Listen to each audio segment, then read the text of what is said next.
اعوذ باللہ من الشیطان الرجیم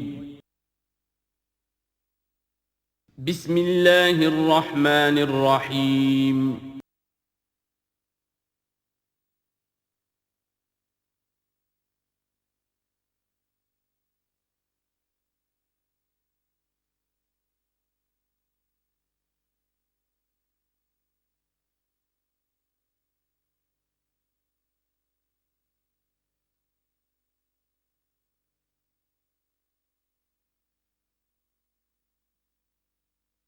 اعوذ باللہ من الشیطان الرجیم بسم اللہ الرحمن الرحیم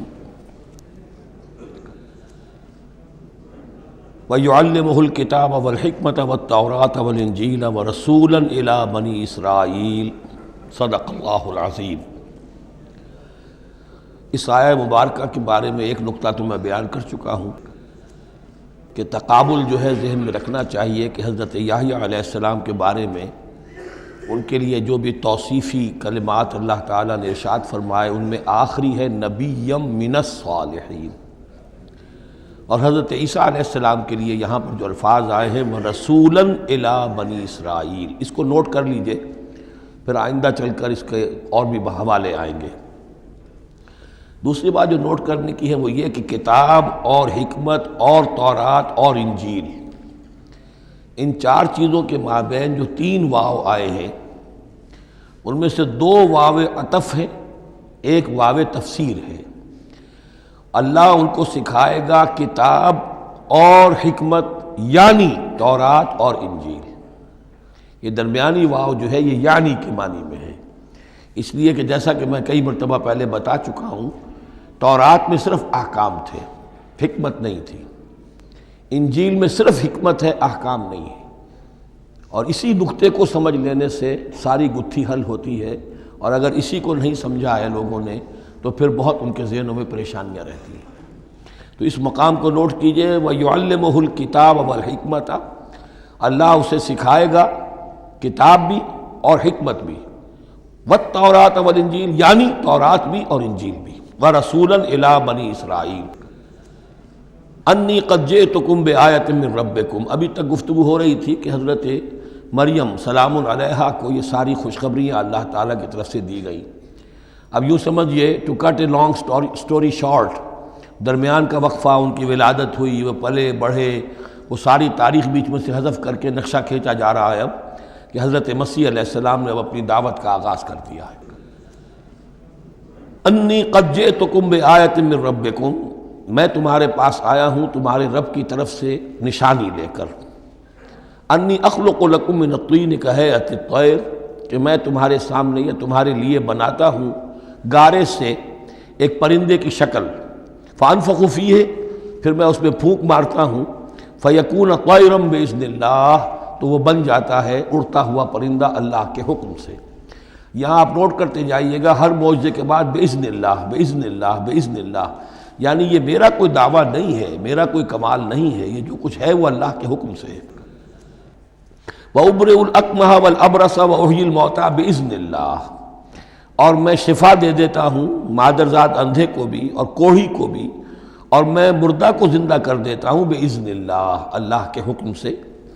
وَأُنَبِّئُكُم بِمَا تَأْكُلُونَ وَمَا تَدَّخِرُونَ فِي بُيُوتِكُمْ، اور میں تمہیں یہ بھی بتا سکتا ہوں کہ تم کیا کھاتے ہو اور کیا چیزیں تم نے اپنے گھروں میں ذخیرہ کر رکھی ہیں۔ ان فی ذلک لآیۃ لکم، اس میں تمام چیزوں میں تمہارے لیے نشانی ہے، ان کنتم مومنین، اگر تم ایمان والے ہو یا ایمان لانا چاہو، یعنی یہ کہ اپنی رسالت کے صداقت اور حقانیت کے دلیل کے طور پر یہ معجزات پیش فرمائے۔ وَمُصَدِّقًا لِمَا بَيْنَ يَدَيَّ مِنَ التَّوْرَاةِ، اور میں تصدیق کرتے ہوئے آیا ہوں اس کی کہ جو میرے سامنے موجود ہے تورات میں سے۔ وَلِأُحِلَّ لَكُمْ بَعْضَ الَّذِي حُرِّمَ عَلَيْكُمْ، اور تاکہ میں کچھ حلال قرار دوں تم پر وہ چیزیں جو تم پر حرام کر دی گئی ہیں۔ یہ اصل میں اشارہ ہے سبت کے حکم کے بارے میں، کہ جیسے ہمارے ہاں بھی بعض جو مذہبی مزاج کے لوگ ہوتے ہیں ان میں پھر بڑی سختی پیدا ہو جاتی ہے، غلو کرتے چلے جاتے ہیں دین کے احکام میں۔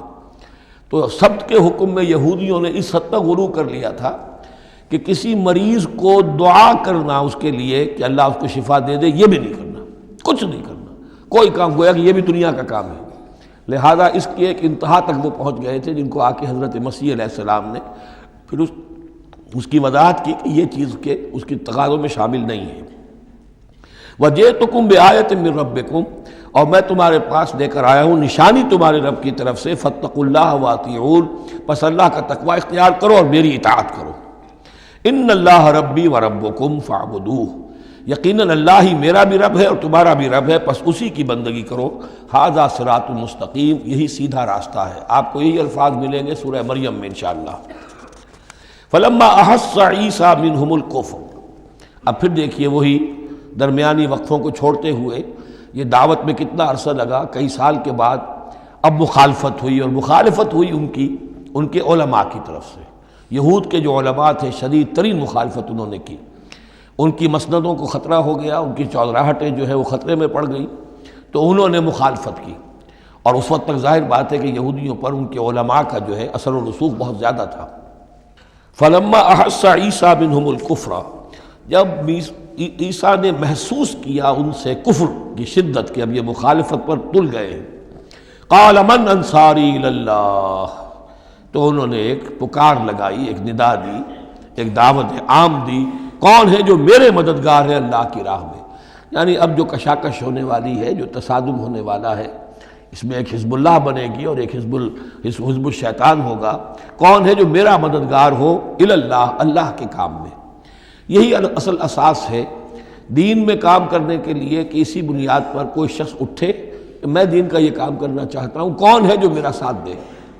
یہ ایک بالکل طبعی طریقہ ہوتا ہے جماعت سازی کا۔ ایک داعی اور داعی پر اعتماد کرنے والے، داعی سے اتفاق کرنے والے لوگ اس کے ساتھی بن جاتے ہیں۔ ساتھی اس کے ذاتی اعتبار سے نہیں ہوتے، اس کی حکومت قائم کرنے کے لیے نہیں، اللہ کی حکومت قائم کرنے کے لیے، اس کی سرداری کے لیے نہیں، اللہ تعالیٰ کے دین کے غلبے کے لیے۔ قال الحواریون نحن انصار اللہ، کہا حواریین نے کہ ہم ہیں اللہ کے مددگار۔ حواری جو ہے اصل میں اس کے معنی ہے دھوبی، جو کپڑے کو دھو کر صاف کر دیتا ہے۔ یہ لفظ پھر آگے بڑھا ہے اپنے کردار کو صاف کرنا، اپنے اخلاق کو صاف کرنا، لیکن چونکہ حضرت مسیح علیہ السلام کی بہت سی جو تبلیغ تھی وہ گلیلی جھیل کے کناروں پر ہوتی تھی۔ اب وہاں ظاہر بات ہے جھیل جو ہے بڑی تھی، وہ سمندر کی طرح ہے، جھیل نہیں ہے، بہت بڑی جھیل ہے، تو وہاں وہ کبھی دھوبی ہوتے تھے، ان میں تبلیغ کرتے تھے، کہیں مچھیرے ہوتے تھے مچھلیاں پکڑنے والے، جا کے انہیں تبلیغ کرتے تھے کہ اے مچھلیوں کے پکڑنے والوں، مچھلیوں کا شکار کرنے والوں، آؤ کہ میں تمہیں انسانوں کا شکار کرنا سکھاؤں۔ اور ان دھوبیوں میں تبلیغ کی ہے، تو ان میں سے کچھ لوگ جو ہیں انہوں نے اپنے آپ کو پیش کر دیا۔ قال الحواریون نحن انصار اللہ آمنا باللہ، ہم ایمان لائے اللہ پر، واشہد بأننا مسلمون، تو آپ بھی اب گواہ رہیے گا کہ ہم اللہ کے فرمانبردار ہیں۔ ربنا آمنا بما انزلتا، اے رب ہمارے ہم ایمان لے آئے اس پر جو تو نے نازل فرمایا، واتبعنا الرسول، اور ہم اتباع کر رہے ہیں تیرے رسول کی، فاکتبنا مع الشاہدین، تو اے پروردگار ہمارا نام گواہوں میں لکھ لے۔ یہ گواہ یہی ہے کہ جو لفظ اختیار کیا گیا ہے اب عیسائیوں کے خاص فرقے کی طرف سے، یہواز وٹنسز، یہوا کا لفظ جو ہے وہ عبرانی میں خدا کے لیے ہے، خدا کے گواہ، یعنی وہی بات کہ جو قرآن مجید میں آئی ہے، وَكَذَلِكَ جَعَلْنَاكُمْ أُمَّةً وَسَطًا لِتَكُونُوا شُهَدَاءَ عَلَى النَّاسِ وَيَكُونَ الرَّسُولُ عَلَيْكُمْ شَهِيدًا، تو اللہ ہمیں اپنے گواہوں میں ہمارا نام لکھ لے، یہواز وٹنسز۔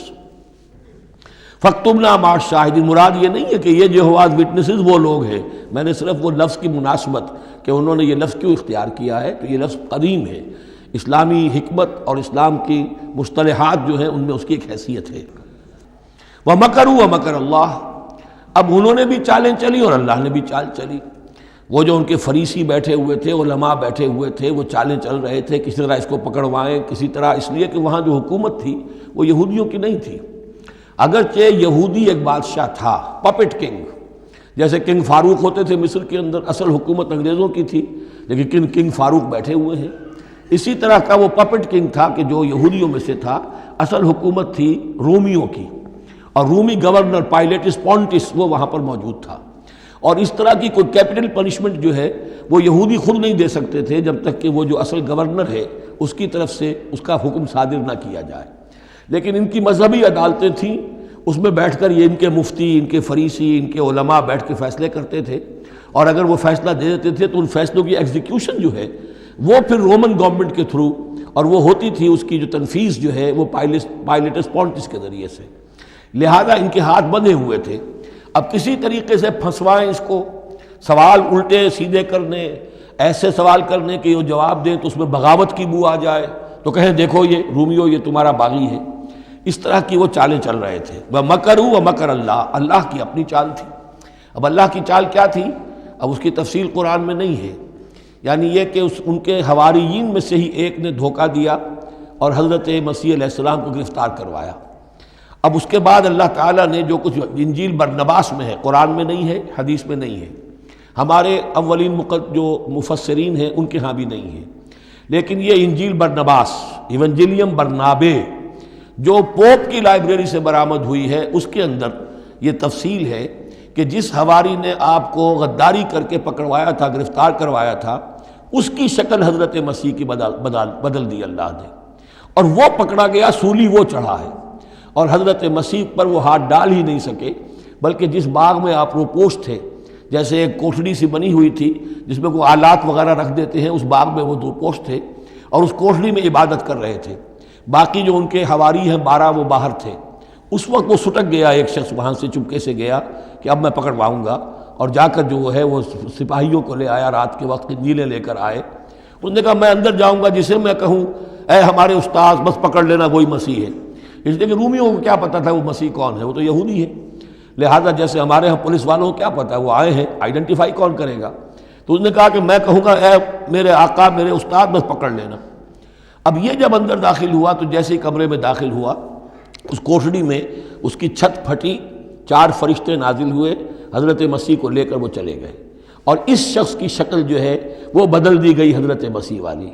اب یہ گھبرا کر باہر نکلا تو دوسرے حواریین جو تھے انہوں نے کہا اے ہمارے استاد، اور ادھر سے وہ سپاہی جو ہیں داخل ہو گئے، انہوں نے اسی کو قابو کیا، سولی وہ چڑھا ہے اصل میں، حضرت مسیح نہیں۔ لیکن یہ ساری تفاصیل جو ہیں یہ قرآن میں بھی نہیں ہے، حدیث میں بھی نہیں ہے۔ جب حدیث میں نہیں ہے، قرآن میں نہیں ہے، تو ہمارے مفسرین کے پاس بھی نہیں ہو سکتی تھی۔ لیکن یہ کہ یہ شہادت جو ہے یہ در حقیقت انہی کے گھر سے ہمیں ملی ہے، اور یہ پوری طریقے سے فٹ ان کرتی ہے، پوری طریقے سے قرآن کا جو بیان ہے اس میں یہ پوری طرح فٹ ہوتی ہے۔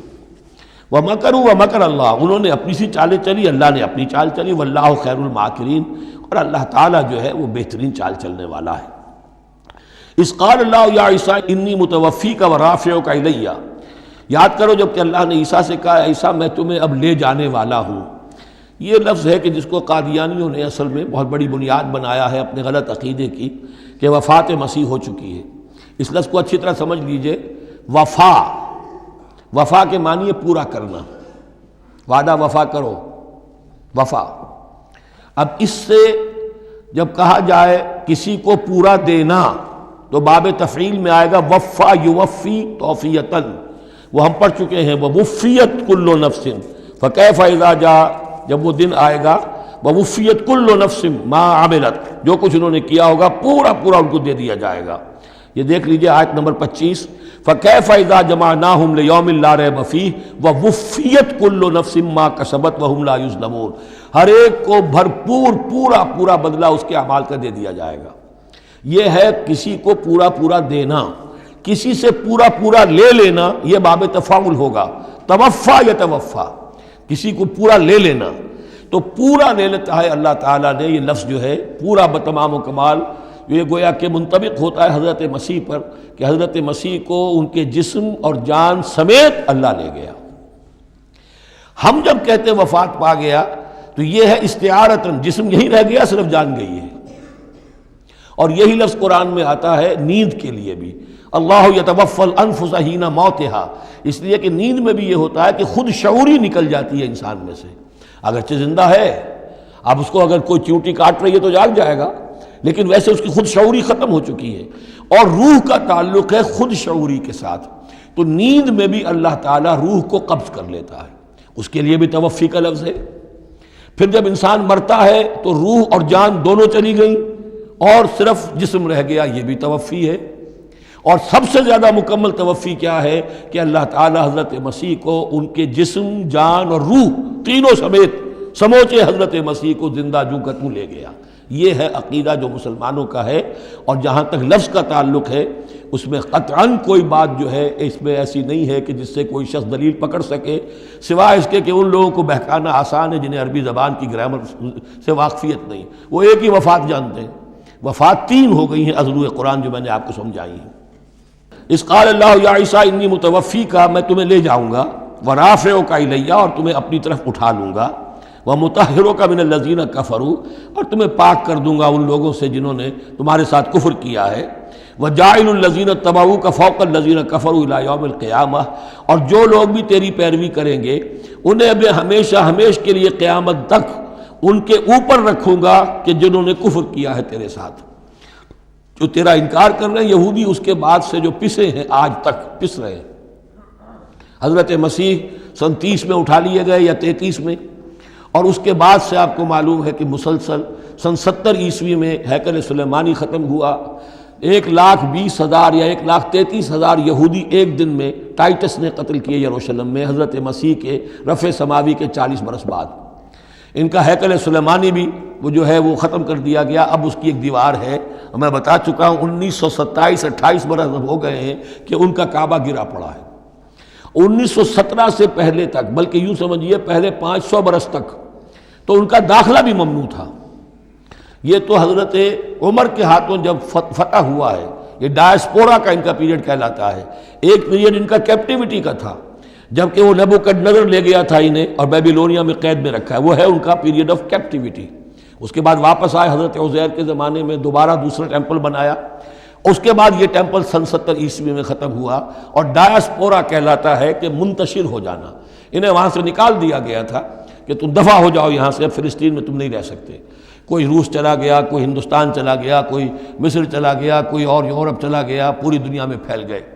یہ ڈائسپورا اولاً ختم ہوا ہے حضرت عمر رضی اللہ تعالیٰ عنہ کے ہاتھ سے، جب فتح ہوا ہے یروشلم۔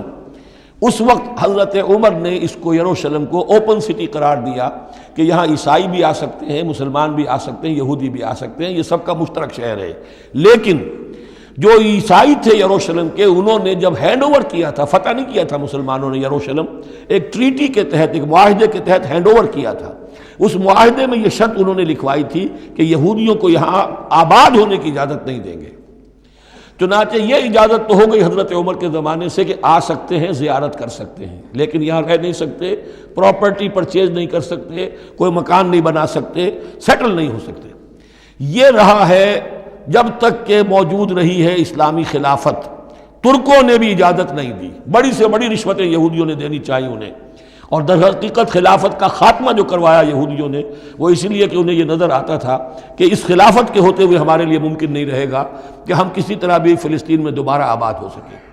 لیکن پھر برطانیہ کے جو وزیر تھا بالفور، اس کے ذریعے سے انہوں نے بالفور ڈیکلریشن 1917 میں حاصل کیا ہے، پھر ان کو حق ملا ہے کہ یہ یہاں آ کر جائیداد بھی خرید سکتے ہیں، سیٹل بھی ہو سکتے ہیں، اور اس کے یوں سمجھیے کہ 31 برس کے بعد پھر اسرائیل کی ریاست وجود میں آئی ہے۔ یہ تاریخ ذہن میں رہے۔ اگرچہ 1917 کے بعد سے انہیں کچھ سانس تو مل گیا ہے، اب ایک طرح سے محسوس ہوتا ہے کہ دنیا میں بڑے اقتدار پر ہیں، مٹھی بھر ہیں، یہ زیادہ سے زیادہ 13-14 ملین ہیں، 1.5 کروڑ سے بھی کم، لیکن پوری دنیا کی سب معیشت جو ہے اس کا بڑا حصہ ان کے کنٹرول میں ہے۔ لیکن پھر بھی یہ سب کچھ جو ہے وہ عیسائیوں کی سپورٹ کی وجہ سے ہے۔ اگر عیسائی ان کی مدد نہ کریں تو ان کا تو یوں سمجھیے کہ ٹکڑے اڑا کر رکھ دیں عرب ایک دن میں۔ لیکن اب پیچھے پوری امریکہ کی حکومت ہے، امریکہ کے حواریین ہیں، خاص طور پر west white Anglo Saxon Protestants, امریکہ اور برطانیہ، وہ تو گویا کہ ان کے زرخرید ہیں ایک طرح سے، اور بھی جو ممالک ہیں عیسائی اب یہ فتح کر چکے ہیں ان سب کو، عیسائیوں کے اوپر ان کا غلبہ ہے۔ اس لیے اب جو شکل ہے وہ بھی یہ ہے کہ ان کا وجود ہے یہی کہ عیسائی ہیں اوپر، اور یہ مانوی طور پر سازشی انداز میں انہیں کنٹرول کر رہے ہیں۔ اذ قال اللہ یا عیسیٰ انی متوفیک ورافعک الی ومطہرک من الذین کفروا وجاعل الذین اتبعوک فوق الذین کفروا الی یوم القیامہ ثم الی مرجعکم فاحکم بینکم فیما کنتم فیہ تختلفون۔ پھر تم سب جو ہے تمہارا لوٹنا میری ہی طرف ہے، اور پھر میں تمہیں بتا دوں گا اور فیصلہ کر دوں گا تمہارے مابین ان باتوں میں جن میں تم اختلاف کر رہے تھے۔ فَأَمَّا الَّذِينَ كَفَرُوا فَأُعَذِّبُهُمْ عَذَابًا شَدِيدًا فِي الدُّنْيَا وَالْآخِرَةِ۔ تو وہ لوگ کہ جو کفر کی روش اختیار کریں گے میں انہیں عذاب دوں گا، بہت سخت عذاب، دنیا میں بھی اور آخرت میں بھی۔ وما لهم من ناصرین، اور نہیں ہوں گے ان کے لیے کوئی مددگار۔ وَأَمَّا الَّذِينَ آمَنُوا وَعَمِلُوا الصَّالِحَاتِ، اور جو ایمان لائیں گے اور نیک عمل کریں گے، فَيُوَفِّيهِمْ، اب دیکھیے وفا یوفی دینا، پورا پورا دینا، تو ان کو وہ پورا پورا دے گا، اجورہم، ان کا اجر۔ واللہ لا يحب الظالمین، اللہ ظالموں کو پسند نہیں کرتا۔ ذالک نتلوہ علیک من الآیات والذکر الحکیم، یہ وہ چیزیں ہیں جو ہم آپ کو پڑھ کر سنا رہے ہیں۔ گویا کہ یہاں بھی پس منظر میں حضرت جبرائیل علیہ السلام ہے کہ یہ اللہ تعالیٰ کی آیات ہیں اور ذکر حکیم ہے جو ہم آپ کو پڑھ کر سنا رہے ہیں۔ ان مثل عیسیٰ عند اللہ کا مثل آدم، عیسیٰ کی مثال اللہ کے نزدیک آدم کی سی ہے۔ خلقہ من تراب ثم قال له کن فیکون، اسے بنایا مٹی سے پھر کہا ہو جا، وہ ہو گیا۔ اب یہ آیت وہ ہے قرآن مجید میں کہ جو لوگ بھی اسپیشل کریشن کے قائل ہیں کہ حضرت آدم کسی ایولیوشن کے نتیجے میں کسی سپیشیز کے وجود میں آنے کے بعد اس کے ایک فرد کی حیثیت سے نہیں ان کا استفاع ہوا، بلکہ وہ اسپیشلی کریٹ کیے گئے ہیں مٹی سے براہ راست، ان کے حق میں یہ آیت دلیل ہے۔ تو یہ جو بھی نظریات ہیں ابھی، چونکہ ایولیوشن بھی ہے تو وہ بھی نظریہ ہے، تھیوری آف اسپیشل کریشن ہے وہ بھی نظریہ ہے۔ نظریوں کے باب میں انسان ادھر ادھر کوئی رائے رکھ سکتا ہے، ابھی یہ کوئی طے شدہ حقائق نہیں ہے۔ ان میں ہم غور کر سکتے ہیں کہ قرآن مجید میں کس مقام پر کس چیز کے لیے کوئی تائید یا کوئی تھوڑی سی توثیق نکلتی ہے۔ تو اللہ کے نزدیک تو عیسیٰ کی مثال ایسے ہی ہے جیسے آدم، اسے مٹی سے بنایا اور کہا کن فیکون۔ تو اب اگر آدم اسپیشل کریشن کا معاملہ ہے تو نہ باپ نہ ماں، بغیر باپ اور بغیر ماں کے، تو کیا وہ الہ بن گئے؟ بنانے والا تو اللہ ہے۔ حضرت عیسیٰ ماں تو ہے، باپ نہیں ہے، حمل تو ہوا ہے، 9 مہینے ماں کے پیٹ میں تو رہے ہیں، تو وہ تو آدم سے کم معاملہ ہوا تخلیق میں اعجاز کے اعتبار سے۔ اور حضرت اس سے کم تر ذرا دیکھ لو تو بوڑھے پھونس حضرت زکریا اور بوڑھی پھونس ان کی اہلیہ جو ساری عمر بانجھ رہیں اور ان کو اللہ نے اولاد دے دی۔ تو یہ سارے جو ہیں معجزات ہیں، اللہ کا اختیار ہے جو چاہے کرے، اس سے کسی کی الوہیت کی دلیل نہیں نکلتی۔ الحق من ربک، یہ حق ہے آپ کے رب کی طرف سے، فلا تکن من الممترین، تو ہرگز نہ ہو جانا اس میں شک کرنے والوں میں سے۔ فمن حاجک فیہ، تو اے نبی جو بھی اس معاملے میں آپ سے اب بھی حجت بازی کرے، جھگڑا کرے، بحث کر رہا ہے، ابھی سینگ الجھا رہا ہے بحث کے اندر، من بعد ما جاءک من العلم، جبکہ آپ کے پاس تو العلم آ چکا، آپ جو بات کہہ رہے ہیں وہ علی وجہ البصیرت کہہ رہے ہیں، فقل تعالوا، تو اب آخری چیلنج کیا ہے؟ کہہ دیجئے اچھا آؤ۔ یہ جو ان کا آیا تھا، 2 بڑے بڑے ان کے لاٹ پادری تھے، ابو حارثہ ابن علقمہ اور قرظ بن علقمہ، اور ان کی سرکردگی میں 70 افراد تھے جو کہ نجران سے آئے تھے۔ یہ سارا کئی دن معاملہ چلتا رہا، اور پھر آخر میں حضور سے کہا گیا اچھا آپ مباہلہ کیجئے، قل، ان سے کہہ دیجئے تعالوا، آؤ، ندعو ابناءنا و ابناءکم، آؤ ہم بلاتے ہیں اپنے بیٹوں کو، تم بلاؤ اپنے بیٹوں کو، ونساءنا ونساءکم، ہم بلا لیتے ہیں اپنی عورتوں کو، تم بلاؤ اپنی عورتوں کو، وانفسنا وانفسکم، اور ہم بھی آ جاتے ہیں تم بھی آ جاؤ، ثم نبتہل، پھر ہم گڑ گڑا کر اللہ سے دعا کریں، فنجعل لعنت اللہ علی الکاذبین، تو ہم کہیں کہ اللہ جو ہم میں سے جھوٹا ہو اس پر لعنت کر دے۔ یہ مباہلہ ہے، اور یہ مباہلہ ہوتا ہے کب؟ جب کہ احقاق حق ہو چکے، بات پوری واضح ہو جائے، آپ کو یقین ہو کہ یہ میرا مخاطب جو ہے بات سمجھ گیا ہے، صرف ضد میں اڑا ہوا ہے، اس وقت پھر یہ مباہلہ آخری شے ہوتی ہے تاکہ ظاہر ہو جائے۔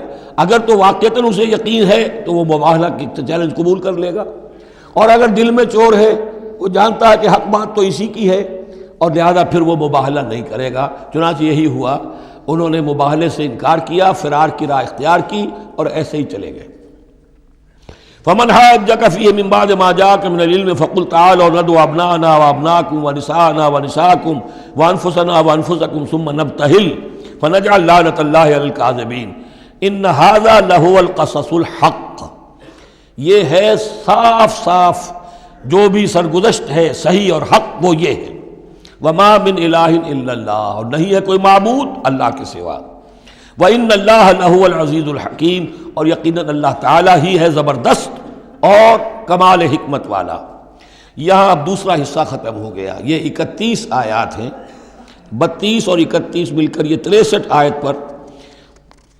فَإِن تَوَلَّوْا، پھر اگر وہ پیٹھ موڑ لیں فإن اللہ علیم بالمفسدین، یہاں آ کر 63 آیات ہوئیں، پھر اگر وہ پیٹھ موڑ لیں تو اللہ تعالیٰ خوب جانتا ہے ان مفسدوں کو کہ یہ ماننے والے نہیں ہیں، لہذا وہ پورا قافلہ واپس چلا گیا۔ اب یہ جو تیسرا حصہ نصف اول کا آ رہا ہے، یہ پھر انہی 4 رکوعوں کے بہت مشابہ ہے کہ جو سورہ بقرہ میں آئے تھے 15ویں سے لے کر 18ویں رکوع تک، جس میں تحویل قبلہ، حضرت ابراہیم کا ذکر، کعبے کا ذکر، پھر اہل کتاب کو دعوت، وہ کیفیت آپ کو یہاں ملے گی۔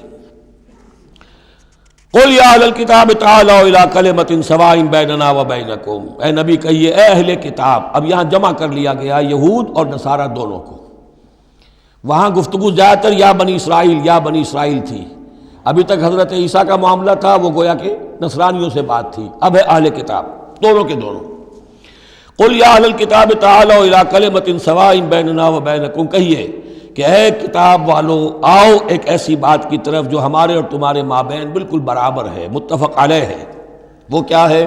اللہ نعبد الا اللہ، اللہ کے سوا کسی کی بندگی نہ کرے، ولا نشرک بہ شیئا، اس کے ساتھ کسی چیز کو شریک نہ ٹھہرائیں، ولا یتخذ بعضنا بعضا اربابا من دون اللہ، اور ہم میں سے کوئی ایک دوسرے کو اللہ کے ساتھ رب نہ بنا لے۔ اس سے مراد کیا ہے؟ جیسے کہ پوپ کو انہوں نے رب بنا لیا، کہ پوپ کو اختیار ہے جس چیز کو چاہے حلال قرار دے دے، جس چیز کو چاہے حرام قرار دیتے، یہ گویا کہ ان کو اس کو پوپ کو بھی رب مان لینا ہے۔ چنانچہ یہ واقعہ ہے کہ مشہور جو سخی تھے حاتم طائی، ان کے بیٹے عدی ابن حاتم رضی اللہ تعالیٰ عنہ، وہ ایمان لائے، عیسائی تھے پہلے، تو انہوں نے ایک مرتبہ حضور سے کہا کہ یہ قرآن یہ کہتا ہے کہ ہم نے اللہ کے سوا کسی اور کو رب بنا لیا، تو یہ بات کچھ سمجھ میں نہیں آئی، ہم نے تو کسی کو رب نہیں بنایا۔ تو حضور نے فرمایا کیا یہ صحیح نہیں ہے کہ تمہارے جو پادری کہہ دیں، جو پوپ کہہ دیں کہ یہ حق ہے، یہ صحیح ہے، یہ جائز ہے، اس کو تم جائز مان لیتے ہو، جس کو وہ کہہ دیں حرام ہے حرام مان لیتے ہو، کہ جی ایسا تو ہے۔ تو یہ حق جو ہے یہ صرف اللہ کا ہے، اور جو اس حق کو اختیار کرتا ہے وہ گویا رب ہونے کا دعویٰ کرتا ہے۔ اب یہ ساری قانون سازی جو شریعت کے خلاف کی جا رہی ہے، یہ خدائی کا دعویٰ ہے جو لوگ کر رہے ہیں بیٹھے ہوئے، اور ان ہاؤسز میں پہنچنے کے لیے جو بےتاب ہوتے ہیں اور اس کے لیے کروڑوں روپیہ خرچ کرتے ہیں، جہاں جا کر یا تو پہلے طے ہو جائے یہاں کوئی قانون سازی کتاب و سنت کے منافی نہیں ہو سکتی، پھر جائیے، پھر وہاں پر جا کر قانون سازی کتاب و سنت کے دائرے کے اندر اندر کیجیے۔ لیکن جہاں یہ نہیں ہے تو وہ جو فرمایا یہاں پر نوٹ کر لیجئے، تعالوا الی کلمۃ سواء بیننا وبینکم الا نعبد الا اللہ ولا نشرک بہ شیئا ولا یتخذ بعضنا بعضا اربابا من دون اللہ فإن تولوا، پھر اگر وہ منہ موڑ لیں، فقولوا، اے مسلمانوں تم کہو، فقولوا اشہدوا بأننا مسلمون، اچھا بھائی آپ لوگ گواہ رہے ہم تو مسلمان ہیں، ہم نے تو اللہ کی اطاعت قبول کر لی، ہم ان تینوں باتوں پر قائم رہیں گے، آپ کو اگر پسند نہیں ہے تو آپ کی مرضی۔ یا اہل الکتاب، اے کتاب والو، لم تحاجون فی ابراہیم، تم ابراہیم کے بارے میں کیوں جھگڑتے ہو؟ وما انزلت التوراۃ والانجیل الا من بعدہ، حالانکہ تم بھی مانتے ہو کہ تورات بھی ان کے بعد نازل ہوئی، انجیل بھی بعد میں نازل ہوئی، یہودیت بعد کی پیداوار ہے اور نصرانیت بھی بعد کی پیداوار ہے۔ تو ما کان ابراہیم یہودیا ولا نصرانیا ولکن کان حنیفا مسلما، وہ تو مسلمان تھے، وہ تو اللہ کے فرما بردار تھے، یہودی یا نصرانی تو نہیں تھے۔ افلا تعقلون، تو کیا تم عقل سے کام نہیں لیتے؟ ہاں انتم ہؤلاء حاججتم فیما لکم بہ علم، دیکھو یہ تم لوگ اب تک جو بھی باتیں کرتے رہے ہو، تم نے مباحثہ کیا ہے، وہ ان چیزوں کے بارے میں بھی ہے جس کا تمہیں کچھ علم ہے۔ فلم تحاجون فیما لیس لکم بہ علم، ایسی چیزوں کے بارے میں حجت بازی کیوں کرتے ہو جن کے لیے تمہارے پاس کوئی دلیل ہی نہیں، کوئی بنیاد نہیں، کوئی علم نہیں؟ ابراہیم کو کیا قرار دو گے، نصرانی یا یہودی؟ واللہ یعلم وانتم لا تعلمون، اللہ جانتا ہے تم نہیں جانتے۔ ما کان ابراہیم یہودیا ولا نصرانیا، اچھی طرح تمہیں بھی معلوم ہے ابراہیم نہ یہودی تھے نہ نصرانی تھے، ولیکن کان حنیفا مسلما، وہ تو اللہ کے فرما بردار تھے بالکل یکسو ہو کر۔ وما کان من المشرکین، اور نہ ہی وہ مشرکوں میں سے تھے۔ گویا کہ 3 طبقات جو موجود تھے عرب میں اس وقت، یا مشرکین عرب تھے، وہ بھی اپنے آپ کو منسوب کرتے تھے، وہ تو چونکہ نسل تو حضرت اسماعیل کی ہے تو وہ بھی کہتے تھے ہمارا رشتہ ابراہیم سے ہے، یہودی بھی نصرانی بھی، لیکن فرمایا ابراہیم جو ہے وہ نہ یہودی تھے نہ نصرانی تھے نہ مشرک تھے۔ ان اول الناس بابراہیم الذین اتبعوہ، یقیناً ابراہیم سے سب سے زیادہ قربت رکھنے والے لوگ تو وہ ہیں جو ان کی پیروی کرتے ہیں، اور وہ کون ہے؟ وَهَذَا النَّبِيُّ، یہ نبی محمد صلی اللہ علیہ وسلم، وَالَّذِينَ آمَنُوا، اور وہ کہ جو ان پر ایمان لائے، وَاللَّهُ وَلِيُّ الْمُؤْمِنِينَ، اور اللہ ان مومنوں کا ساتھی ہے، مددگار ہے، پشت پناہ ہے، حمایتی ہے۔ وَدَّتْ طَائِفَةٌ مِّنْ أَهْلِ الْكِتَابِ لَوْ يُضِلُّونَكُمْ وَمَا يُضِلُّونَ إِلَّا أَنفُسَهُمْ وَمَا يَشْعُرُونَ، اہل کتاب کا ایک گروہ جو ہے تلا ہوا ہے، اس پر آرزومند ہے کہ اے مسلمانوں تمہیں کسی طریقے سے گمراہ کر دیں۔ لَوْ يُضِلُّونَكُمْ وَمَا يُضِلُّونَ إِلَّا أَنفُسَهُمْ، وہ نہیں گمراہ کر سکیں گے مگر اپنے آپ کو، وَمَا يَشْعُرُونَ، انہیں اس کا شعور نہیں ہے۔ یا اہل الکتاب، دیکھیے کو انداز جو ہے بڑا ہی داعیانہ، جیسا کہ وہ جو 5واں رکوع تھا سورہ بقرہ کا، اس طرح کا انداز ہے یہاں۔ یا اہل الکتاب لما تکفرون بآیات اللہ وانتم تشہدون، اے کتاب والو، اے اہل کتاب، کیوں تم اللہ تعالیٰ کی آیات کا انکار کرتے ہو جبکہ تم اس کے قائل ہو، پہچان چکے ہو، دل میں جان چکے ہو۔ یا اہل الکتاب لما تلبسون الحق بالباطل وتکتمون الحق وانتم تعلمون، اے اہل کتاب کیوں تم حق کے اوپر باطل کا ملمہ چڑھاتے ہو، کیوں حق کو چھپاتے ہو جانتے بوجھتے۔ یہ بھی اس 5ویں رکوع میں آیت موجود تھی، ولا تلبسوا الحق بالباطل وتکتموا الحق وانتم تعلمون۔ وقالت طائفۃ، اب ایک بڑی سازش کا ذکر ہو رہا ہے کہ جو انہوں نے کی تھی مسلمانوں کے خلاف اور محمد رسول اللہ کو ناکام بنانے کے لیے۔ اس سازش کا پس منظر کیا تھا کہ چونکہ صورتحال یہ آ چکی تھی دنیا کے سامنے کہ جو ایک مرتبہ دائرہ اسلام میں داخل ہو جاتا تھا، اب چاہے اسے مار دیں، اسے پیٹیں، اسے بھوکا رکھیں، اسے سزا دیں، جو بھی ٹارچر کریں، واپس نہیں آتا۔ تو دھاک بیٹھ گئی نا کہ اسلام کے اندر کوئی ایسی کشش ہے، اسلام کے اندر کوئی ایسی حقانیت ہے، کوئی ایسی مٹھاس ہے کہ ایک آدمی بڑی سے بڑی قربانی دینے کو تیار ہے، ایک دفعہ اسلام قبول کرنے کے بعد اسلام کو سے دستبردار ہونے کو تیار نہیں۔ یہ جو ساکھ بن گئی تھی اس کو توڑنے کا ذریعہ سوچا انہوں نے کہ ایسا کرو، صبح کے وقت اعلان کرو کہ ہم ایمان لے آئے، سارا دن محمد کی صحبت میں رہو صلی اللہ علیہ وسلم، شام کو کہہ دو جی دیکھ لیا ہم نے، کچھ نہیں ہے یہاں، یہ دور کے ڈھول سہانے ہیں، ہم تو اپنے ہی کفر میں جا رہے ہیں، اپنے ہی راستے پہ جا رہے ہیں۔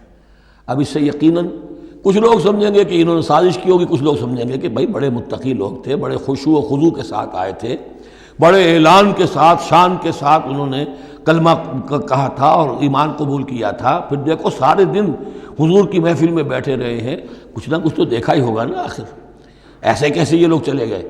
عام لوگوں کے دلوں میں وسوسہ اندازی جو ہے اس سے کرنا بہت آسان کام ہے، وہ سازش تھی جو بنائی، اور اسی کا اصل میں تعلق ہے قتل مرتد کی سزا۔ اسلامی ریاست میں اس سازش کا راستہ روکنے کے لیے یہ سزا تجویز کی گئی ہے کہ جو شخص ایمان لے آئے پھر کفر میں جائے گا تو قتل کر دیا جائے گا، کیونکہ اسلامی ریاست کی بنیاد ہے، آئیڈیولوجیکل ریاست ہے یہ، ایمان اور اسلامی تو اس کی بنیاد ہے، اس کی جڑوں کو کھولنے والی جو چیز ہو سکتی ہے اس کی تو پوری جو ہے اس کی بندش اور اس کا سد باب ہونا چاہیے۔ وقالت طائفۃ من اہل الکتاب آمنوا بالذی انزل علی الذین آمنوا وجہ النہار، اور اہل کتاب کے گروہ نے یہ طے کیا ایمان لاؤ اس چیز پر جو نازل کی گئی ہے ان اہل ایمان پر صبح کے وقت، دن چڑھے، وَاکْفُرُوا آخِرَہُ، اور کفر کر دو، اعلان کفر کر دو دن کے آخر میں، لعلہم یرجعون، شاید ان میں سے بھی کچھ لوٹ آئیں، اندر سے جا کے کچھ لوگوں کو تو گھسیٹ لائیں گے ہم کہ وہ جو ہے وہ بھی اسلام کو چھوڑ دیں، وہ مشتبہ ہو جائے معاملہ، ان پر وسوسہ پیدا ہو جائے۔ وَلَا تُؤْمِنُوا إِلَّا لِمَنْ تَبِعَ دِينَكُمْ، اور دیکھو ہرگز ایمان نہ لانا مگر اسی چیز پر کہ جو تمہارے دین کی پیروی کرے، ماننی اسی کی بات ہے۔ یعنی خطرہ بھی تھا کہ 4-6 اگر ہم جا کر حضور کے پاس اگر چند گھنٹے گزاریں گے تو کہیں ایسا نہ ہو کہ ہم میں سے کوئی واقعی پھر اس کا دل کھل جائے، طے کر کے گئے دیکھو ایمان نہیں لانا ہے ہم نے، وَلَا تُؤْمِنُوا إِلَّا لِمَنْ تَبِعَ دِينَكُمْ، اس پر ایمان نہیں لانا ہے ہم نے، لیکن صرف اعلان کرنا ایمان کا۔ یہ ہے مثال قرآن مجید میں شعوری نفاق، یعنی جو وقت انہوں نے گزارا ہے یہ ہے تو اسلام کا، قانوناً تو مسلمان ہیں، اگر اس دوران میں ان میں سے کوئی مر جاتا تو اس کی نماز جنازہ پڑھی جاتی، لیکن انہیں معلوم تھا کہ ہم مسلمان نہیں ہیں، جبکہ ایک وہ غیر شعوری نفاق ہے کہ اندر ایمان ختم ہو چکا ہے لیکن انسان سمجھتا ہے میں تو مومن ہوں، حالانکہ اس کا کردار وہ جو ہے منافقانہ ہے، اس کا عمل منافقانہ ہے، اور اس کے اندر سے ایمان کی پونجی جو ہے جیسے کہ دیمک کسی کڑی کو کھا جائے تو اس شیطین کو چٹ کر چکی ہے دیمک، لیکن یہ کہ بہرحال اوپر ایک پردہ پڑا ہوا ہے، وہ ہے غیر شعوری نفاق اور یہ ہے شعوری نفاق۔ قل ان الہدی ھدی اللہ، اے نبی ان سے کہہ دیجئے دیکھو اصل ہدایت تو اللہ کی ہدایت ہے۔ ان یؤتی احد، اب یہاں پر پھر ان کا قول آ رہا ہے کہ دیکھو ایمان لانا نا، ان یؤتی احد مثل ما اوتیتم، مبادا کسی کو وہ شے دے دی جائے جو تمہیں دی گئی تھی۔ یہ رسالت، یہ مذہبی پیشوائی، یہ تو ہماری میراث تھی، ہم اگر انہیں مان لیں گے تو وہ چیز ہم سے ان کو منتقل ہو جائے گی، لہذا ماننا تو نہیں ہے، لیکن یہ کہ ان کی بہرحال کسی طریقے سے ہوا اکھیڑنے کے لیے ہمیں یہ کام کرنا ہے۔ اور یحاجوکم عند ربکم، یا تمہارے خلاف حجت قائم کریں اللہ کے نزدیک۔ قل ان الفضل بید اللہ، کہہ دیجئے ان سے کہ فضل کل کا کل اللہ کے ہاتھ میں ہے، یؤتی ہے من یشاء، وہ جس کو چاہتا ہے دیتا ہے۔ اس نے 2000 برس تک ایک منصب پر تمہیں فائز رکھا، اب جو ہے تم اس منصب کے نااہل ثابت ہو چکے ہو، تمہیں معزول کر دیا گیا، اور اب ایک نئی امت ہم نے بنائی ہے اور اس کو اس مقام پر نصب کر دیا ہے، انسٹالیشن ہو چکی ہے۔ واللہ ذو الفضل العظیم، قل ان الفضل بید اللہ یؤتیہ من یشاء واللہ واسع علیم، اللہ بہت وسعت والا اور جاننے والا ہے۔ یختص برحمتہ من یشاء، وہ مختص کر لیتا ہے اپنی رحمت کے لیے جس کو چاہتا ہے۔ واللہ ذو الفضل العظیم، اللہ بڑے فضل کا مالک ہے۔ ومن اہل الکتاب، اب یہاں ایک اور نقطہ سمجھ لیجئے کہ برے سے برے گروہ کے اندر بھی کہیں نہ کہیں کوئی افراد اچھے بھی ہوتے ہیں۔ داعی کے لیے یہ ضروری ہے کہ ان کو بھی مینشن کرتا رہے کہ ان میں اچھے لوگ بھی ہیں، تاکہ وہ جو لوگ ہیں ان کے دلوں کے اندر نرمی پیدا ہو۔ اسی طرح برے سے برے آدمی میں کوئی اچھائی بھی ہے، آپ اگر اسے دعوت دے رہے ہیں حق کی طرف، اس میں جو اچھائی ہے اس کو مانیے، تاکہ اسے معلوم ہو کہ اسے مجھ سے قد نہیں ہے، دشمنی نہیں ہے، جو میری بات واقعی اچھی ہے اس کو تو یہ تسلیم کر رہا ہے، لیکن جو بات غلط ہے اس کو رد کر رہا ہے۔ تو یہ دعوت کا اور تبلیغ کا بہت اہم حصہ ہے۔ اگر آپ ٹوٹلی نگیٹ کر دیں گے تو وہ بھی کہے گا کہ یہ بھی اندھا بہرا ہے تو میں بھی اندھا بہرا رہوں، یہ میری اچھائی کو بھی نہیں دیکھ سکتا، صرف میری برائی نظر آ رہی ہے۔ اور اگر وہ سمجھے کہ میری برائی کی بھی صحیح نشاندہی کر رہا ہے، جو میری اچھائی ہے اس کو بھی مان رہا ہے، تو اس کا دل کھلے گا، وہ آپ کی بات سنے گا۔ وَمِنْ أَهْلِ الْكِتَابِ مَنْ إِنْ تَأْمَنْهُ بِقِنْطَارٍ، اہل کتاب میں سے ایسے بھی ہیں کہ اگر ان کے پاس تم امانت رکھوا دو ڈھیروں مال، یؤدہ الیک، وہ تمہیں پورا پورا واپس کر دیں گے۔ امانت دار ان میں موجود ہیں۔ وَمِنْهُمْ، اور ان میں سے ایسے بھی ہیں، مَنْ إِنْ تَأْمَنْهُ بِدِینَارٍ، ان کے پاس اگر 1 دینار بھی امانت رکھوا دو، لا یؤدہ الیک، وہ تمہیں واپس نہیں کرے گا، ادا نہیں کرے گا تمہیں، الا ما دمت علیہ قائما، الا یہ کہ تم اس کے سر کے اوپر کھڑے ہو جاؤ، مسلط ہو جاؤ، تب تو دے دے گا ورنہ نہیں دے گا۔ اچھا، یہ ہے ان کے اکثر کا کردار، لیکن جو بھی تھوڑے بہت تھے ان میں ان کی اچھائی کا بھی ذکر کر دیا۔ اور بالفعل اس قسم کے کردار کے لوگ جو ہیں وہ عیسائیوں میں تھے، یہودیوں میں تو نہ ہونے کے برابر تھے، لیکن اہل کتاب کا مسئلہ ہو رہا ہے تو اس میں یہ دونوں گروپ موجود ہیں۔ ذالک بانہم، اور یہودیوں میں یہ کردار کیوں آ گیا ہے، کیوں بے ایمانی خیانت کیوں آ گئی؟ ذالک بانہم قالوا لیس علینا فی الامیین سبیل، یہ اس لیے کہ انہوں نے یہ عقیدہ گھڑ لیا ہے کہ ان امیین کے بارے میں ہم پر کوئی ملامت نہیں ہے۔ یہ اچھی طرح سمجھ لیجئے، یہودیوں کا یہ عقیدہ تورات میں نہیں ہے، لیکن اصل جو کتاب ہے ان کی مذہبی وہ تورات نہیں ہے، تالمود ہے۔ یوں سمجھیے کہ تورات تو ہے ام الکتاب ان کی جو بھی ہے، لیکن جو ان کا ساری شریعت ہے، جو ان کے ضوابط ہیں، قوانین ہیں، قواعد ہیں، عبادات کی تفاصیل ہیں، وہ سب ہیں تالمود میں۔ اور تالمود میں یہ بات موجود ہے کہ یہودی کے لیے یہودی سے جھوٹ بولنا حرام، غیر یہودی سے جیسے چاہو جھوٹ بولو۔ یہودی کے لیے کسی یہودی کا مال ہڑپ کرنا ناجائز حرام، غیر یہودی جنٹائلز اور گوئمز ان کا مال جس طرح چاہو دھوکے سے، بائی ہوک بائی کروک، جس طرح چاہو ہڑپ کرو۔ تو یہ ہمارے اوپر مواخذہ ہی نہیں ہے، اس لیے کہ یہ جو لوگ ہیں غیر یہودی، یہ انسان ہے ہی نہیں، یہ اصل میں انسان نما حیوان ہے، اور ان سے فائدہ اٹھانا ہمارا حق ہے، جیسے کہ گھوڑے کو تانگے میں جوتنا انسان کا حق ہے، بیل کو اپنے حل کے اندر جوت لینا یہ انسان کا حق ہے۔ تو ہمارا حق ہے ان حیوانوں سے ہم جو چاہے لوٹ لیں، کھسوٹ لیں، ان کی رضامندی سے لے لیں، ظلم کریں، اس میں ہم پر کوئی پکڑ نہیں ہوگی، کوئی محاسبہ نہیں۔ یہ تالمود میں باقاعدہ لکھا ہوا ہے۔ ذالک بانہم قالوا، اس لیے کہ ایک پکچر بھی اس پر بنی ہے جو امریکہ کے عیسائیوں نے بنائی ہے، the other side of Israel, جس میں کہ انہوں نے ایک شخص نے ایک یہودی کتب خانے میں جا کر کتابیں نکال کر پھر اس کے اوپر نشان لکھا کر یہ چیزیں لکھی ہوئی ہیں. کیا یہودیت کا جو اصل چہرہ ہے وہ اس ڈاکومنٹری کے اندر، ویڈیو کے اندر واضح کر دیا گیا ہے ان کی کتابوں کے حوالے سے. ذالک بانہم قالوا لیس علینا فی الامیین سبیل، یہ اس لیے ہے ان میں یہ خیانت اور بے ایمانی اور جھوٹ اور دغا کہ انہوں نے یہ عقیدہ گھڑ لیا ہے کہ غیر یہودی لوگوں کے بارے میں ہم سے کوئی پرسش ہی نہیں ہے، کوئی ہمارے اوپر کوئی ذمہ داری ہے ہی نہیں. وَيَقُولُونَ عَلَى اللَّهِ الْكَذِبَ وَهُمْ يَعْلَمُونَ، اور وہ تو اللہ تعالیٰ کی طرف نسبت دے رہے ہیں، منسوب کر رہے ہیں جھوٹ کو، اور وہ جانتے بوجھتے کر رہے ہیں. ان کے علماء جانتے ہیں. بَلَا مَنْ أَوْفَىٰ بِعَهْدِهِ وَاتَّقَىٰ فَإِنَّ اللَّهَ يُحِبُّ الْمُتَّقِينَ، کیوں نہیں، جو کوئی بھی اللہ کے ساتھ کیا ہوا اپنے عہد کو پورا کرے گا اور تقویٰ کی روش اختیار کرے گا تو اللہ تعالیٰ کو تو متقین پسند ہے. ان الذین یشترون بعہد اللہ وایمانہم ثمنا قلیلا، یقیناً وہ لوگ کہ جو اللہ تعالیٰ سے جو عہد انہوں نے کیا تھا اسے فروخت کرتے ہیں اور اپنی قسموں کو فروخت کرتے ہیں حقیر سی قیمت پر. جب دیکھتے ہیں کہ ہماری بات لوگ جو کچھ شک کر رہے ہیں، اچھا جی ہم خدا کی قسم کھا کر کہتے ہیں کہ ایسا ہے، اب یہ جھوٹی قسمیں.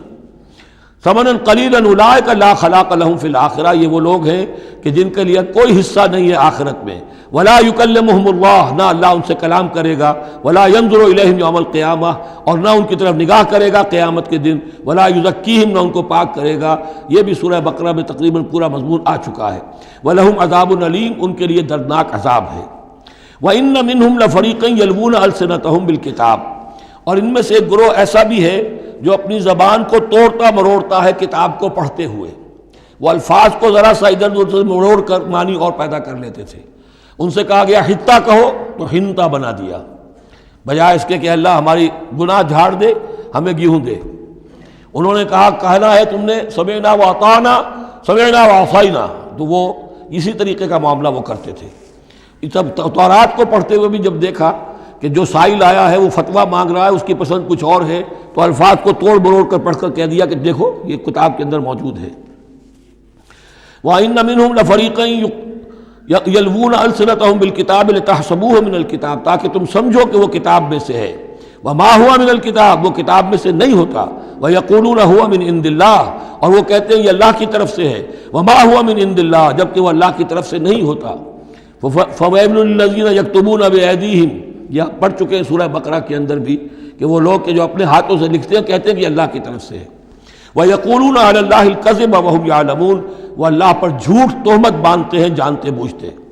مَا كَانَ لِبَشَرٍ أَن يُؤْتِيَهُ اللَّهُ الْكِتَابَ وَالْحُكْمَ وَالنُّبُوَّةَ، کسی انسان کا یہ کام نہیں ہے، کسی انسان کے شایہ نشان نہیں ہے کہ اللہ تعالیٰ نے تو اس کو کتاب دی ہو، حکمت دی ہو، نبوت دی ہو.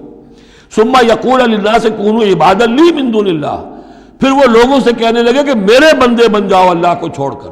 یہ اشارہ ہو رہا ہے اب نصرانیوں کی طرف کہ تمہارے طرف ہم نے رسول بھیجے، عیسیٰ ابن مریم کو ہم نے بھیجا، انہیں کتاب دی، ان کو حکم دیا، ان کو حکمت دی، نبوت دی، معجزات دیے، اور انہوں نے تو یہ اس کا کوئی امکان نہیں کہ وہ یہ کہتے کہ مجھے بنا لو اللہ کے سوا اپنا معبود. ما كان لبشر ان يؤتيه الله الكتاب والحكم والنبوة ثم يقول للناس كونوا عبادا لي من دون الله ولكن كونوا ربانيين بما كنتم تعلمون الكتاب وبما كنتم تدرسون. وہ تو یہی کہے گا اور یہی کہا کہ حضرت عیسیٰ نے کہ اللہ والے بنو، اللہ کی بندگی کرو، ربانی بن جاؤ، اللہ والے بن جاؤ، اس چیز کے سبب کہ جو تم سکھلاتے ہو، دوسروں کو تعلیم دیتے ہو. اتامرون الناس بالبر وتنسون انفسکم وبما کنتم تدرسون، اور جو کچھ تم خود بھی پڑھتے تھے. یہ پڑھنا پڑھانا دین کا، سیکھنا سکھانا، تعلیم و تعلم قرآن، تعلیم و تعلم حدیث، تعلیم و تعلم فقہ، یہ اس لیے ہونا چاہیے کہ لوگوں کو اللہ والے بنایا جائے، نہ یہ کہ اپنے بندے بنا کر اور ان سے نذرانے وصول کر کے ان کا استحصال کیا جائے. ولا یامرکم ان تتخذوا الملائکۃ والنبی اربابا، وہ کبھی بھی تمہیں اس بات کا حکم نہیں دے گا کہ تم فرشتوں یا انبیاء کو رب بنا لو. فرشتوں کو رب بنایا مشرکین مکہ نے، فرشتوں کے نام پر اپنی وہ مورتیاں انہوں نے بنائی، لات عزا منات، اور انہوں نے ایک نبی کو اپنا رب بنا لیا. ایامرکم بالکفر بعد اذ انتم مسلمون، تو کیا وہ ایسا بندہ اللہ کا جس کو اللہ نے نبوت سے سرفراز کیا ہو، کیا تمہیں وہ کفر کا حکم دے گا جبکہ تم مسلم ہو چکے ہو، تم نے فرما برداری اختیار کر لی ہے. وَإِذْ أَخَذَ اللَّهُ مِيثَاقَ النَّبِيِّينَ، اور یاد کرو جب کہ اللہ نے تمام انبیاء سے ایک عہد لیا تھا، لَمَا آتَيْتُكُم مِّن کتاب وحکمۃ، جب بھی میں تمہیں دوں گا کتاب اپنی اور حکمت، ثم جاءکم رسول، پھر تمہارے پاس آئے کوئی اور رسول، نیا رسول، مصدق لما معکم، جو کہ تمہارے ساتھ جو کچھ ہے اس کی تصدیق کرتے ہوئے آئے، لَتُؤْمِنُنَّ بِهِ وَلَتَنصُرُنَّهُ، تو تمہیں لازماً اس پر ایمان لانا ہوگا اور اس کی مدد کرنی ہوگی، کیونکہ انبیاء کا ایک سلسلہ چل رہا تھا، ہر نبی جو ہے آئندہ کی پیشن گوئی کر کے گیا ہے، اور یہ بھی ختم نبوت کے بارے میں بہت بڑی دلیل ہے کہ ایسی کسی شے کا ذکر قرآن میں یا حدیث میں نہیں ہے، بلکہ اس کے برعکس ہے کہ نبوت مجھ پر ختم ہو گئی ہے، ورنہ اس سے پہلے تمام انبیاء حضرت مسیح حضور کی بشارت دے کر گئے، تمام انبیاء کی کتابوں میں بشارتیں موجود ہیں۔ اگر آپ انجیل پڑھیں برنباس کی تو اس میں تو کوئی صفحہ خالی نہیں ہے جس میں کہ حضور کی بشارت نہ ہو اور حضور کے بارے میں خوشخبری نہ ہو، لیکن یہ کہ وہ باقی انجیلوں میں سے نکال دیا گیا۔ قال اقررتم واخذتم علی ذلکم اسری، اللہ نے فرمایا تم نے اقرار کر لیا اے نبیو۔ اب یہ کہاں کیا گیا؟ یہ عالم ارواح میں، تمام نبی ایک دفعہ تو جمع نہیں ہو سکتے تھے، عالم ارواح میں یہ عہد لیا گیا ہے، تم نے اس کو قبول کیا اور اس پر میری ذمہ داری قبول کر لی۔ قالوا اقررنا، جیسے ہم سب کے سب کہہ کے آئے تھے الست بربکم قالوا بلا، ایسے ہی جنہیں نبوت سے سرفراز ہونا تھا ان کی ارواح سے یہ اضافی جو ہے عہد لیا کہ اگر میں تمہیں نبی بنا کر بھیجوں گا، تمہارے بعد جو نبی آئے گا پھر تمہیں اپنے لوگوں کو یہ کہہ کر جانا ہے کہ بعد میں آنے والے کی مدد کرنا اور اس کی نصرت کرنا، اس پر ایمان لانا۔ قال فاشهدوا وانا معكم من الشاهدين، تو اللہ نے کہا تو اچھا تم بھی گواہ رہو اور میں بھی گواہ ہوں۔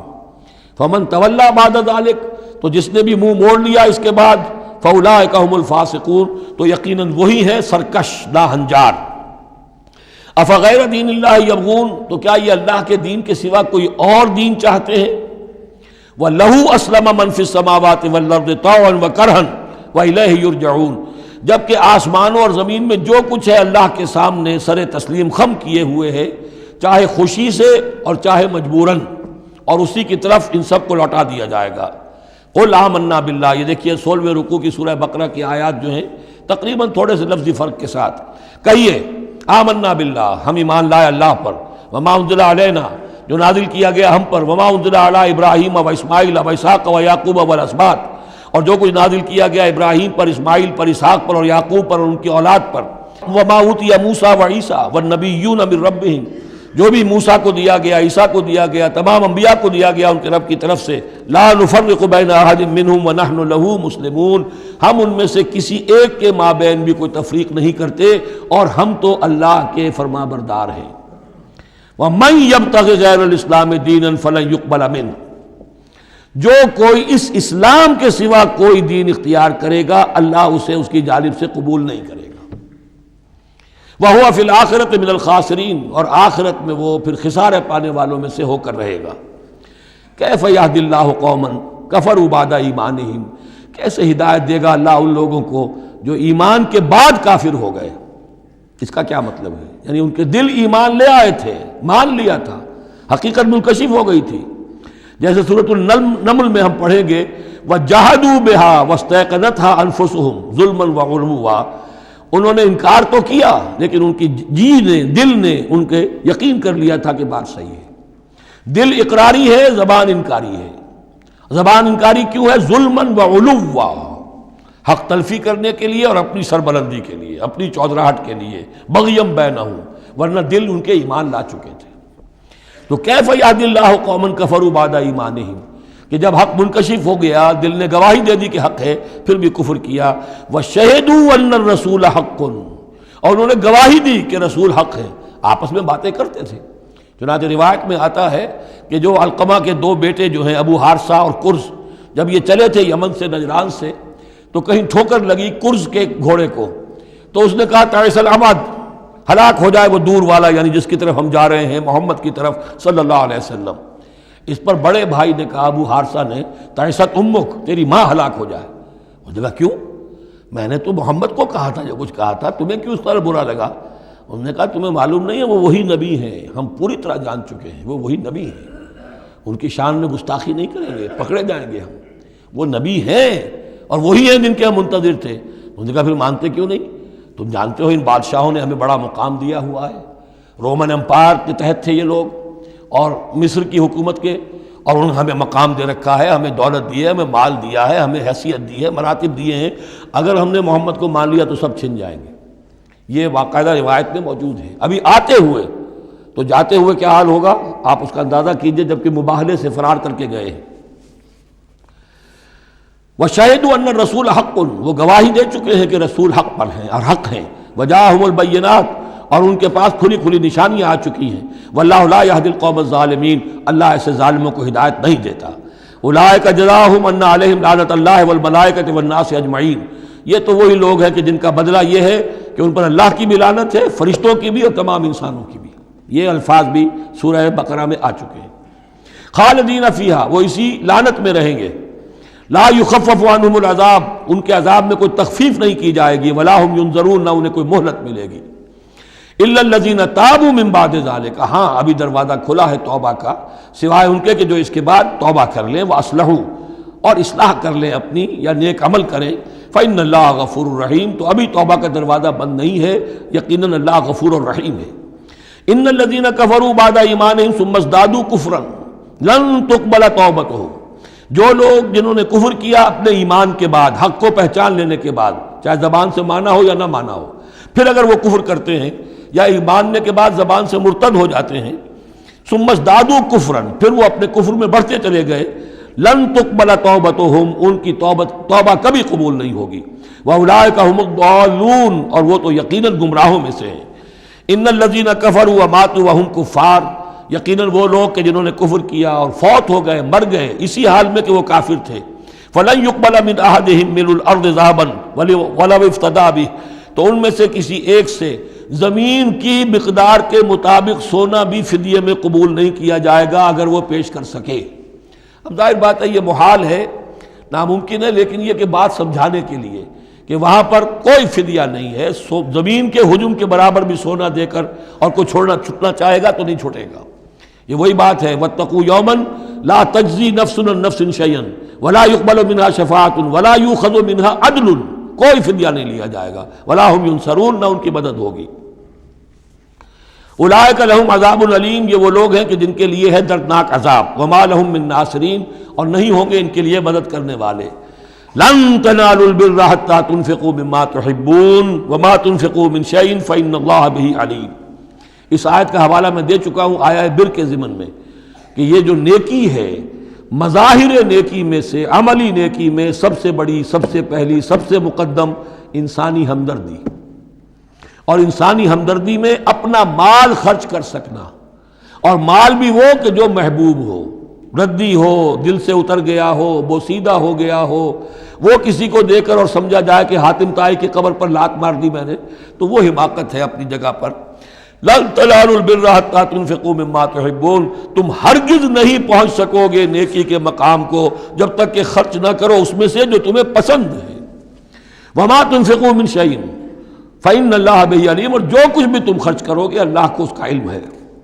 کل طعام کان حلا لبنی اسرائیل الا ما حرم اسرائیل علی نفسہ من قبل ان تنزل التوراۃ، یہ بھی ایک جھگڑا تھا، یہودی کرتے تھے کہ ان کی شریعت میں اونٹ کا گوشت حرام تھا، حضور نے آ کر جو حرام چیزوں کا اعلان کیا اس میں اونٹ کا گوشت حرام نہیں ہے۔ ان کا اگر شریعت یہ وہی ہے، اگر شریعت موسوی ہے تو یہ تغیر کیسے ہو گیا؟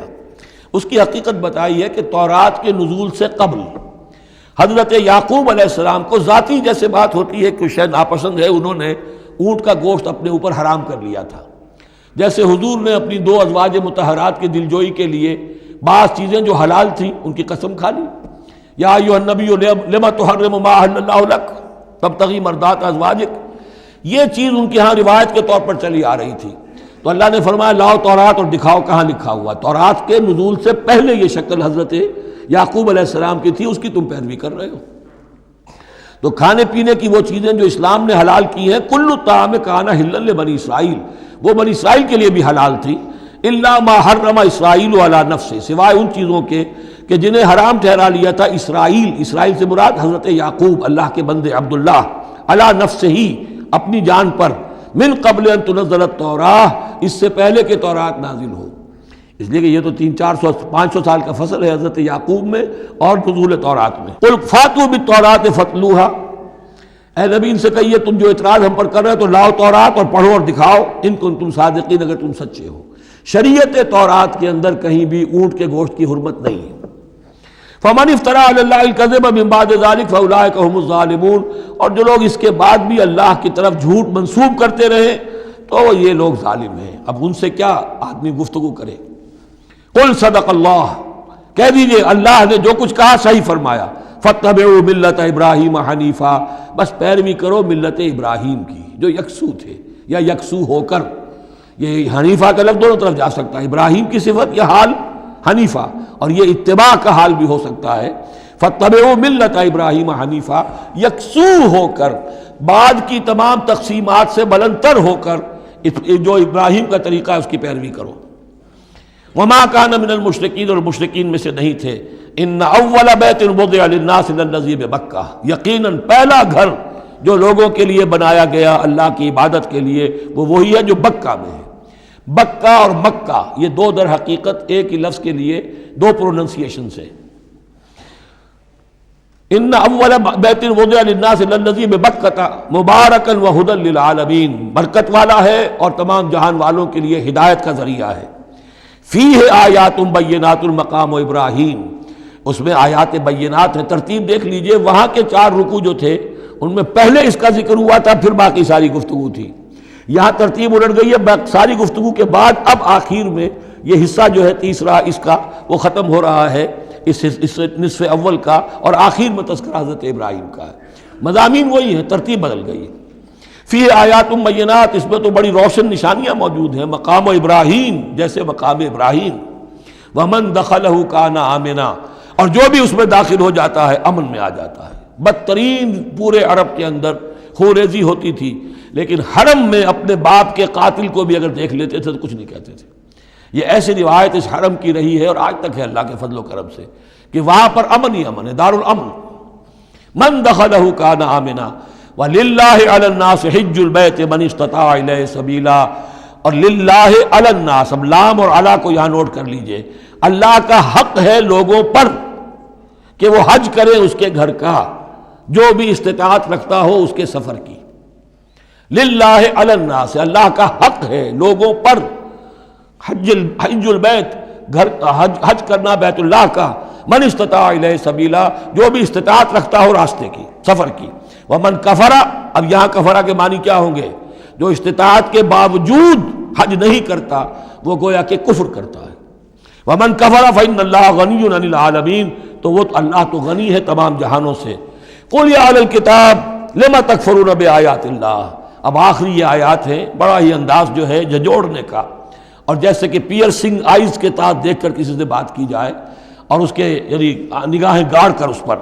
قل یا اہل الکتاب لم تکفرون بآیات اللہ، کیوں اللہ کی آیات کا انکار کر رہے ہو؟ واللہ شہید علی ما تعملون، اور جبکہ جو کچھ تم کر رہے ہو اللہ اسے دیکھ رہا ہے۔ قل یا اہل الکتاب لم تصدون عن سبیل اللہ، کہہ دیجئے ہے کتاب والو کیوں روکتے ہو اور روکتے ہو۔ صدہ یا سدو دونوں معنی دیتا ہے، لازم بھی متعدی بھی، خود رک جانا دوسروں کو روکنا۔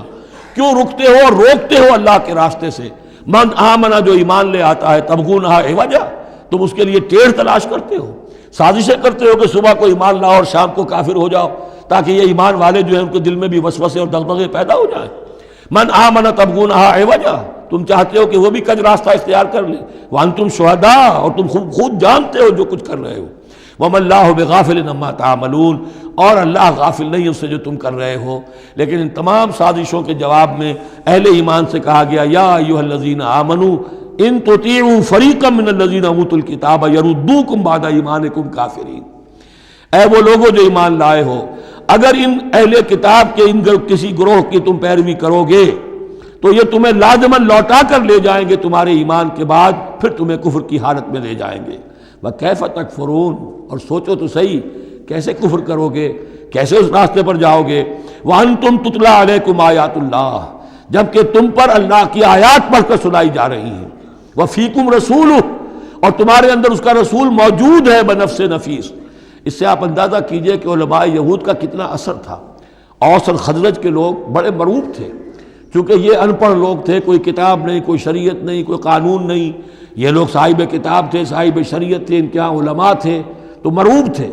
لہذا یہاں جو اوس اور خزرج کے لوگ اسلام لے آئے تھے ان کے بارے میں اندیشہ ہوتا تھا کہ کہیں ان ساری ریشہ دوانیوں کا شکار نہ ہو جائیں۔ وَكَيْفَ تَكْفُرُونَ وَأَنْتُمْ تُتْلَىٰ عَلَيْكُمْ آیَاتُ اللَّهِ وَفِيكُمْ رَسُولُهُ، کیسے کفر کرو گے تم جبکہ تمہیں اللہ کی آیات پڑھ کر سنائی جا رہی ہیں اور اللہ کے رسول تم میں موجود ہیں۔ وَمَنْ يَعْتَصِمْ بِاللَّهِ فَقَدْ هُدِيَ إِلَىٰ صِرَاطٍ مُسْتَقِيمٍ، اور جو اللہ سے چمٹ جائے اس کی ہدایت ہو گئی ہے صراط مستقیم کی طرف۔ جو اللہ کی پناہ میں آ جائے، جیسے بچہ اگر اسے خطرہ محسوس ہو، شیرخوار بچہ دوڑ کر آ کے ماں سے چمٹ جائے گا، اب وہ یہ سمجھے گا میں قلعے میں آ گیا ہوں، اب مجھے کوئی کچھ نہیں کہہ سکتا، میں اپنی ماں کی گود میں آ گیا، ماں سے چمٹ گیا۔ اسے کیا پتا کہ کوئی درندہ صفت انسان اسے کھینچے ماں کی گود سے، اچھالے اور کسی بلم کے اوپر کسی نیزے کی انی کے اندر پرو لے۔ ایک بچہ یہ سمجھتا ہے کہ میں ماں کے پاس آ گیا تو بس میں اب پناہ میں ہوں۔ ایسے ہی من یعتصم باللہ، جو اللہ کی پناہ میں آ گیا، فقد ہدی الی صراط مستقیم، اس کی ہدایت تو ہو گئی سیدھی راہ کی طرف۔ اللہم ربنا اجعلنا منہم، اللہم ربنا اجعلنا منہم، آمین یا رب العالمین۔